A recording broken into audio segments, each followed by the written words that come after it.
Retro movie actually నవ్వు గురించి భయ్యా, but me after watching the movie or while watching the movie.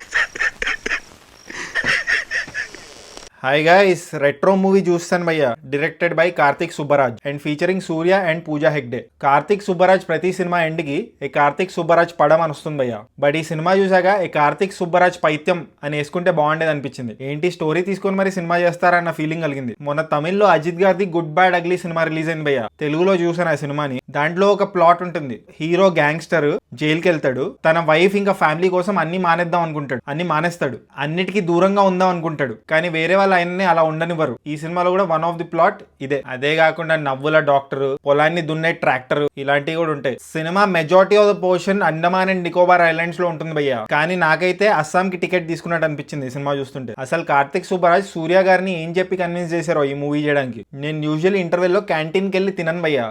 కానీ ఈ సినిమా సెకండ్ హాఫ్ స్టార్ట్ అయిన తర్వాత రిలీఫ్ కోసం 10 నిమిషాలను వెళ్ళి ఏమైనా తిందాం అనుకున్నా, just to escape from the movie. కానీ నా సబ్స్క్రైబర్స్ మన పక్కనే కూర్చున్నారు.